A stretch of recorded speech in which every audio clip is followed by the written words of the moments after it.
Makan siang gratis apa internet gratis?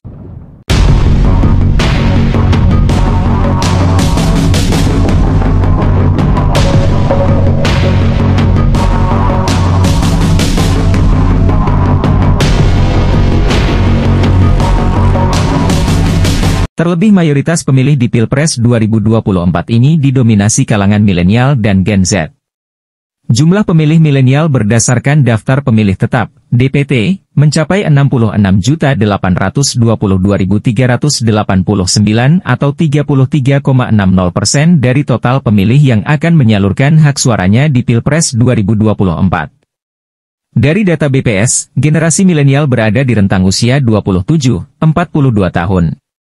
Adapun pemilih dari kalangan Gen Z mencapai 46.800.161 pemilih atau sebanyak 22,85% dari DPT. Sementara, usia generasi Z 11-26 tahun. Apabila ditotal maka total pemilih dari kelompok generasi milenial dan generasi Z berjumlah lebih dari 113 juta pemilih. Maka, jumlah pemilih anak muda di Pilpres 2024 mencapai 56,45% dari total keseluruhan pemilih. Hal ini yang menyebabkan suara Gen Z dan milenial diperebutkan oleh kandidat calon presiden dan calon wakil presiden di Pilpres 2024 ini. Tak pelak, kampanye Capres-Cawapres berusaha meyakinkan mereka agar dipilih terutama melalui media sosial. Maka, seperti apa strategi para capres untuk bisa menggait suara anak muda? Ini dia cuplikan janji retorika politik Prabowo Subianto dan Ganjar Pranowo. Umpamanya, sebagai contoh, kita laksanakan program makan siang dan susu untuk anak-anak dan ibu hamil. Hitungan kita adalah kita butuh kurang lebih 34-39 miliar dolar. Program internet cepat, gratis, merata untuk anak sekolah.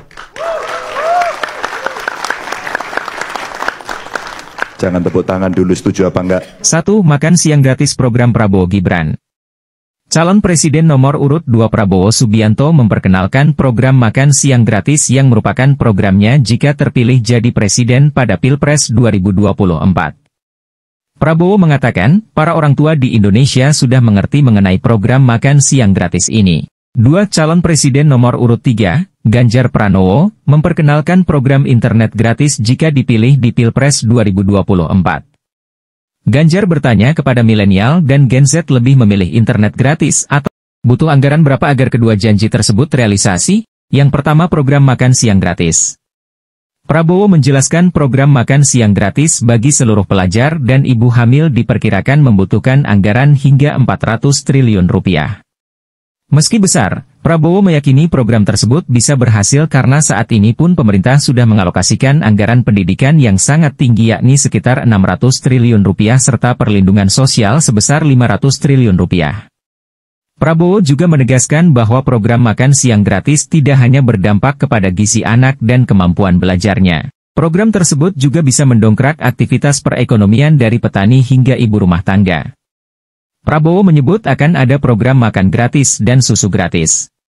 Harga makan gratis kita anggap saja rata-rata Rp15.000 anak sementara untuk susu sekitar Rp3.000 per anak.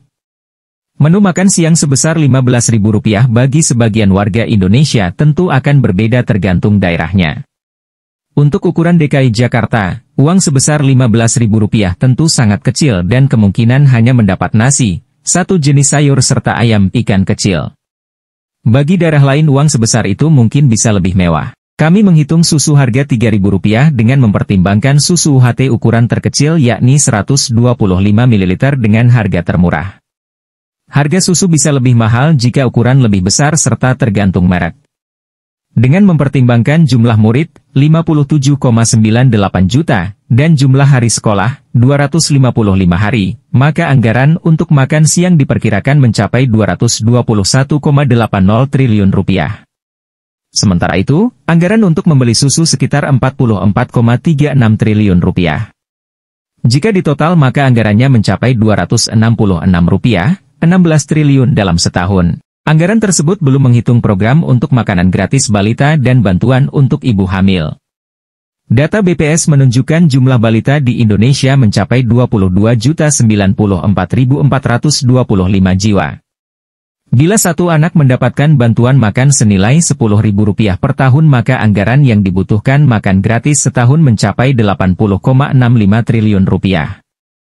Jika ditotal dengan program makan gratis untuk seluruh pelajar, maka angkanya membengkak menjadi Rp346,81 triliun. Angkanya bisa membengkak lagi jika ditambah dengan program untuk ibu hamil dan menyusui. Lantas, apakah program Prabowo realistis? Prabowo menjelaskan dalam jangka panjang, program makan gratis untuk anak dan ibu hamil akan masuk dalam pos anggaran penanganan stunting.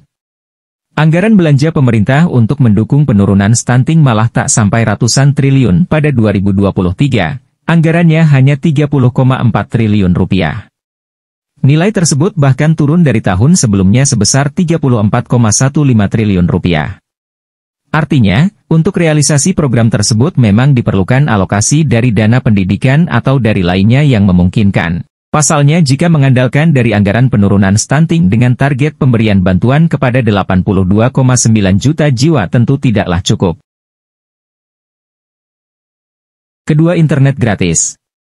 Internet gratis menjadi topik hangat yang dibicarakan dalam beberapa hari terakhir ini. Namun, untuk mewujudkannya sulit dilakukan. Niatan tersebut diungkapkan oleh pasangan Capres-Cawapres nomor urut 3, yaitu Ganjar Pranowo Mahfud MD. Mereka menjanjikan tak hanya pemerataan akses internet di Indonesia, tapi juga kencang dan juga gratis jika terpilih pada pemilu 2024. Khususnya adalah internet gratis di sekolah. Anggaran dan tujuannya. Ia kemudian memaparkan sejumlah alasan internet sulit dilakukan.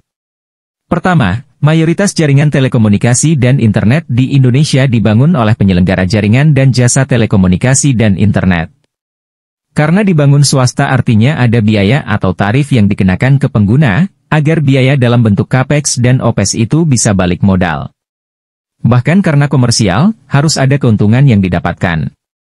Kemudian, yang kedua, pendapatan negara dari penyelenggaraan internet dan telekomunikasi. Termasuk kontribusi Universal Service Obligation, USO, itu mencapai lebih dari Rp25 triliun. Jika layanan internet gratis diterapkan, mengingat penerimaan negara bukan pajak, PNBP, berasal dari pengguna frekuensi dan persentase pendapatan kotor, maka pemerintah harus rela kehilangan pendapatan terbesar di luar pajak dan minyak bumi tersebut.